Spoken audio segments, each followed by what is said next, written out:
A reading from the Acts of the Apostles. Lectura del libro de los Hechos de los Apóstoles. El día de Pentecostés se presentó Pedro con los 11, pidió atención y les dirigió la palabra. Todo Israel esté cierto de que al mismo Jesús a quien ustedes crucificaron, Dios lo ha constituido Señor y Mesías. Estas palabras les traspasaron el corazón y preguntaron a Pedro y a los demás apóstoles, ¿qué tenemos que hacer, hermanos?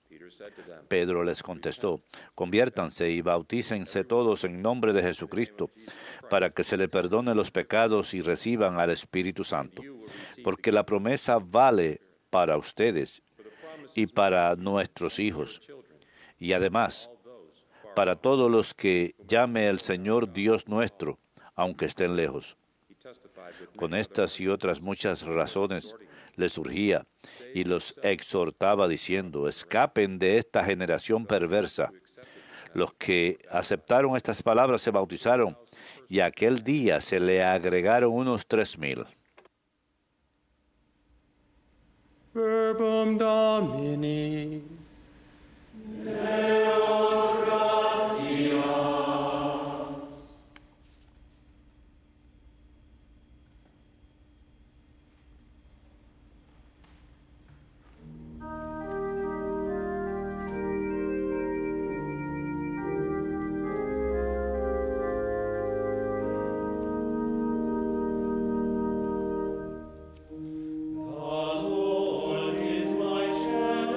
El Señor es mi pastor,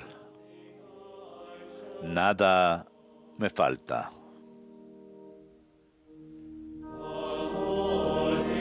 El Señor es mi pastor, nada me falta.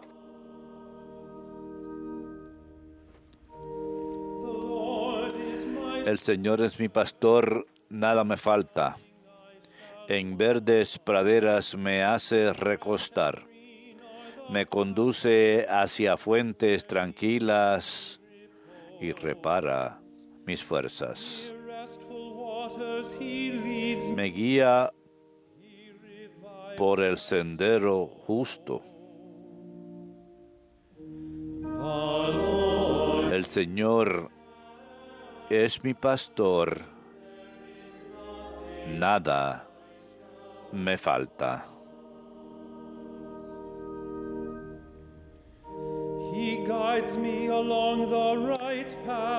Por el sendero justo me guía por el honor de su nombre. Aunque camine por cañadas oscuras, nada temo, porque tú vas conmigo. Tu vara y tu cayado me sosiegan. El Señor es mi pastor, nada me falta.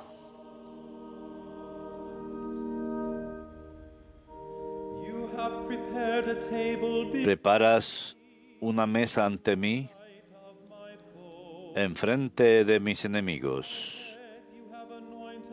Me unges la cabeza con perfume y mi copa rebosa.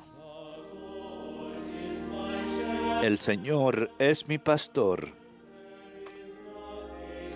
nada me falta.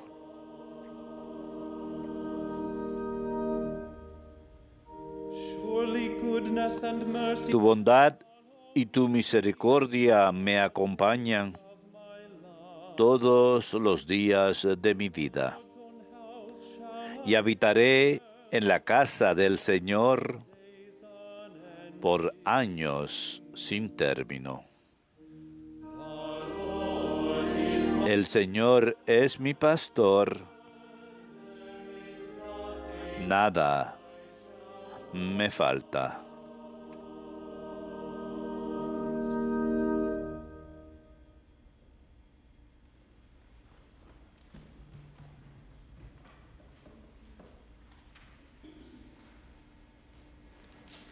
A reading from the first letter. Lectura de la primera carta del apóstol San Pedro. Queridos hermanos, Si obrando el bien soportan el sufrimiento, hacen una cosa hermosa ante Dios. Pues para todo esto han sido llamados, ya que también Cristo padeció su pasión por ustedes, dejándoles un ejemplo para que sigan sus huellas. Él no cometió pecado, ni encontraron engaño en su boca. Cuando lo insultaban, no devolvía el insulto. En su pasión no profería amenazas. Al contrario, se ponía en manos del que juzga justamente. Cargado con nuestros pecados, subió al leño, para que, muertos al pecado, vivamos para la justicia. Sus heridas nos han curado. Andaban descarriados como ovejas, pero ahora han vuelto al pastor y guardián de sus vidas. Verbum Domini.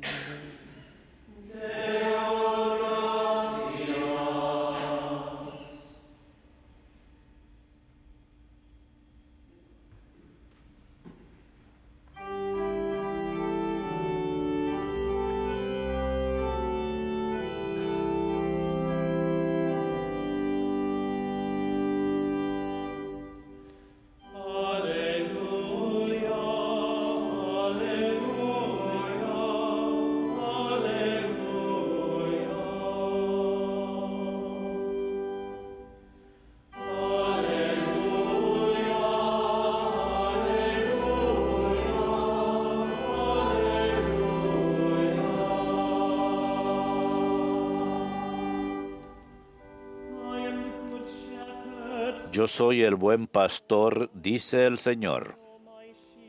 Conozco a mis ovejas y las mías me conocen.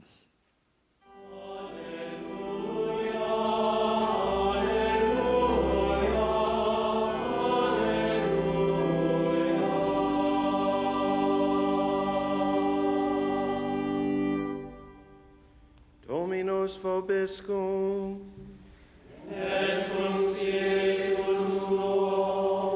Lectio Sancti Evangelii secundum Ioannem. Gloria tibi, Domine.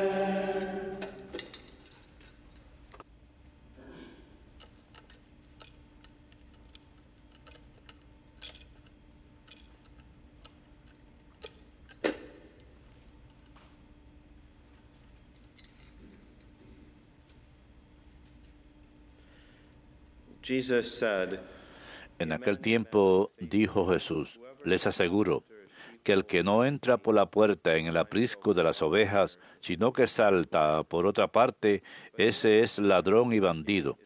Pero el que entra por la puerta es pastor de las ovejas. A éste le abre el guarda. Las ovejas atienden a su voz y él va llamando por el nombre a sus ovejas y las saca fuera. Cuando ha sacado todas las suyas, caminan delante de ellas y las ovejas lo siguen porque conocen su voz. A un extraño no lo seguirán, sino que huirán de él porque no conocen la voz de los extraños. Jesús les puso esta comparación, pero ellos no entendieron de qué les hablaba. Por eso añadió Jesús, les aseguro que yo soy la puerta de las ovejas. Todos los que han venido antes de mí son ladrones y bandidos, pero las ovejas no los escucharon. Yo soy la puerta. Quien entre por mí se salvará y podrá entrar y salir y encontrará pastos. El ladrón no entra sino para robar y matar y hacer estrago. Yo he venido para que tengan vida y la tengan abundante. Verbum Domini.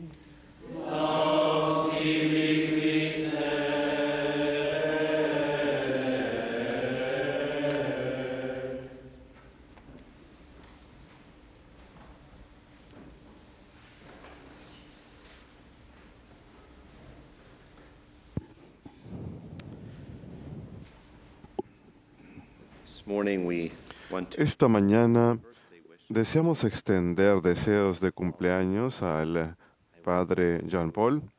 No les voy a contar cuántos años cumple, pero nada más adivinen y manden esa cantidad en número de dólares como donativo a EWTN. Pero en el espíritu de Domingo del Buen Pastor, quiero compartir una historia que me hizo reír durante Pascua. Alguien mandó esto. Una madre estaba preocupada por su hijo de jardín infantil que caminaba al colegio y no quería que su madre caminara con él. Ella quería darle el sentimiento de que tenía cierta independencia, pero también que estuviera seguro, así que tuvo una idea. Le pidió a una vecina si por favor podía seguirlo hasta la escuela en las mañanas, quedándose a cierta distancia para que probablemente no la notara. Ella decía que como ella se levantaba temprano con su hijo, de todas formas, sería una buena forma de también ellos hacer ejercicio, así que ella aceptó. El siguiente día, la vecina con su niñita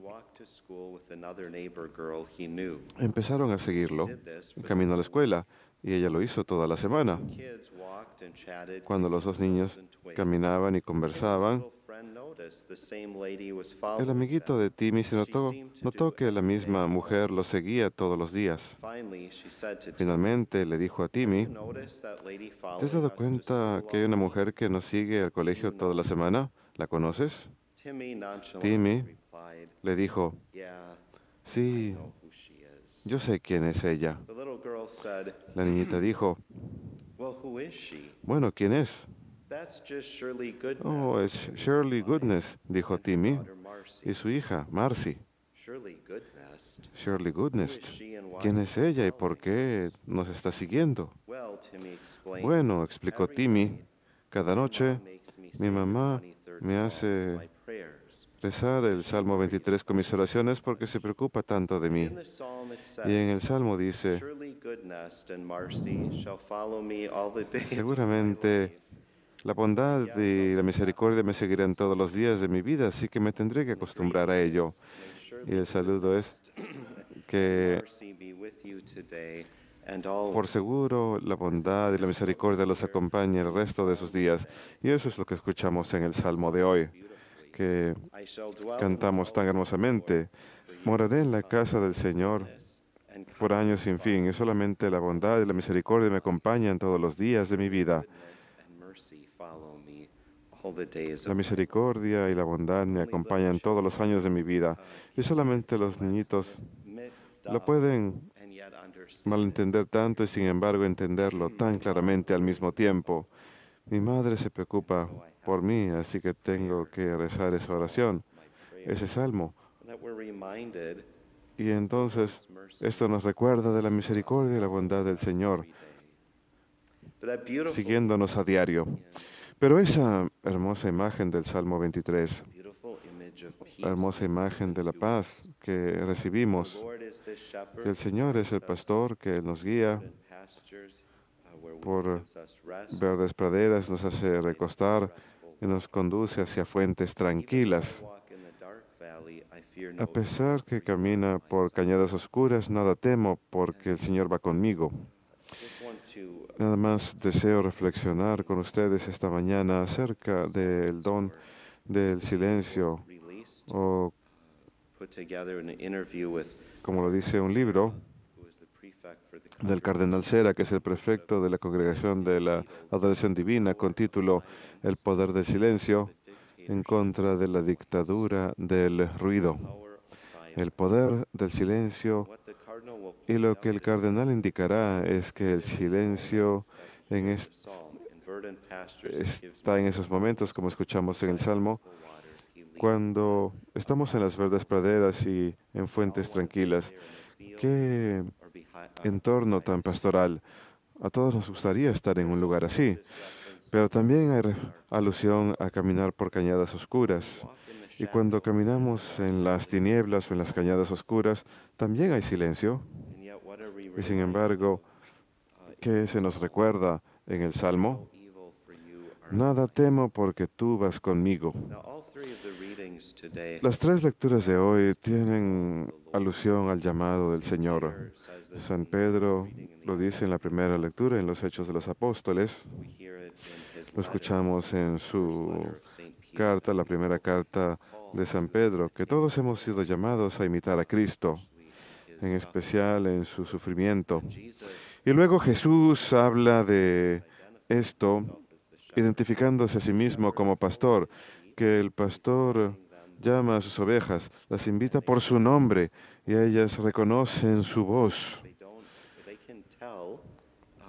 Son capaces de distinguir cuando no es Él y salen huyendo.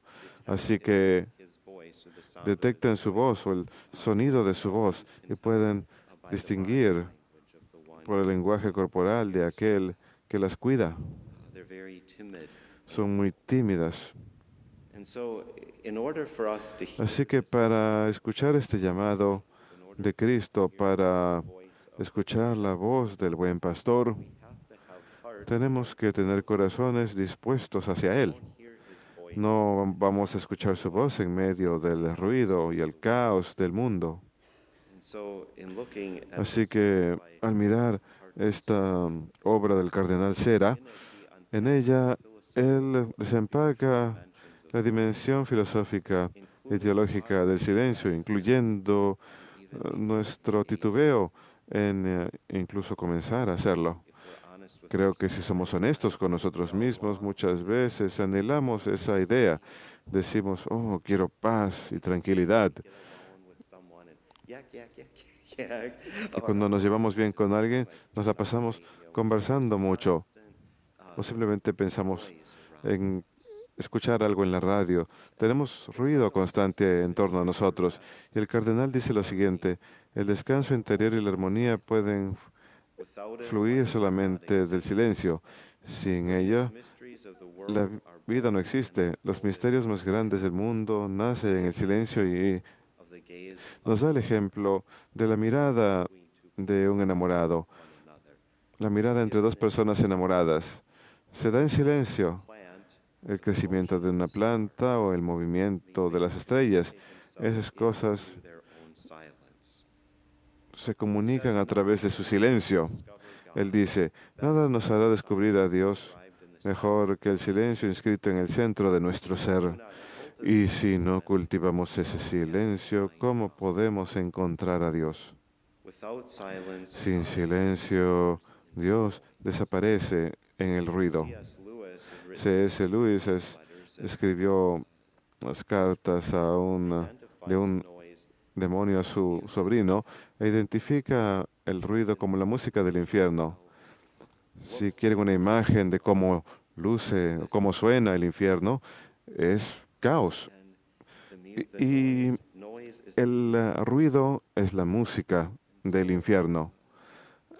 Así que el cardenal Cera comenta al respecto diciendo que sin fomentar o sin trabajar para buscar ese silencio, Dios desaparece en el ruido. El enemigo quiere que el Señor desaparezca para que no le podamos escuchar. Él señala que cultivar el silencio no es solamente cuestión de no hablar o de hablar en voz baja, también significa acallar a nuestros juicios, pasiones y pensamientos. El camino del silencio exterior puede revelar dolorosamente el dolor del ruido interior en el que nos adentramos y por eso evitamos el silencio, es la razón por la que evitamos estar solos. El cardenal dice, con su apariencia festiva, el ruido es un remolino que evita encararse a sí mismo. La agitación se convierte en un tranquilizador, un sedante, una morfina, una especie de sueño, un mundo de sueño incoherente. Este ruido es una medicina engañosa, una mentira diabólica que ayuda al hombre a enfrentarse a sí mismo en su vacío interior. Y el despertar obligatoriamente será brutal. Así que para ayudarnos a buscar este silencio del cual él habla, él da ejemplos del Antiguo Testamento, pero principalmente él mira la vida de la familia sagrada, la vida de María, José y Jesús como modelo de cómo debe ser el silencio. que estemos atentos a la voz de Dios en nuestros corazones, que nos encaremos a nosotros mismos y nos abramos para escuchar al Señor. Él señala que San José en las Escrituras nunca dice una sola palabra. Escuchamos acerca de San José, pero nunca escuchamos una palabra de su boca. ¿Acaso quiere decir eso, que nunca hablaba? No, pero el Espíritu Santo a través de las Escrituras nos habla acerca del silencio de este hombre. ¿Acaso no es así como a menudo describimos a San José? Como la figura fuerte pero silenciosa. Y luego cuando miramos a la Santísima Virgen, sabemos que en los Evangelios las palabras de María son muy pocas, pero que es en la vida de su Hijo que el silencio adquiere un significado nuevo. Y él señala el silencio de Jesús. Eso es lo que dice el cardenal. La vida entera de Jesús está envuelta en silencio y misterio. Si el hombre quiere imitar a Cristo, es suficiente escuchar sus silencios. Los silencios de la cuna, los silencios de Nazaret, el silencio de la cruz y el silencio del sepulcro cerrado son todos uno solo. Reflexionar sobre esto, el silencio de la cuna. Una de las cosas que me sorprende tanto acerca de los bebés es cuán callados son. Estamos acostumbrados a que los bebés hagan ruidos divertidos. Son ruidos bonitos que hacen los bebés y lloran cuando necesitan ayuda o tienen miedo. Pero más frecuentemente los bebés viven sus vidas, los bebitos pequeños, viven vidas bastante calladas. Cuando uno los mira acostados en la cama, videos de ellos acostados en la cama junto a papá o mamá, ¿qué hacen los bebés? Simplemente miran y se mueven y se mueven y se mueven, pateando y moviendo las manos, pegándole a los papás. Solamente son ruidos de respiración. Y luego, con el paso del tiempo, empiezan a chillar poquito y a hacer ruiditos de alegría.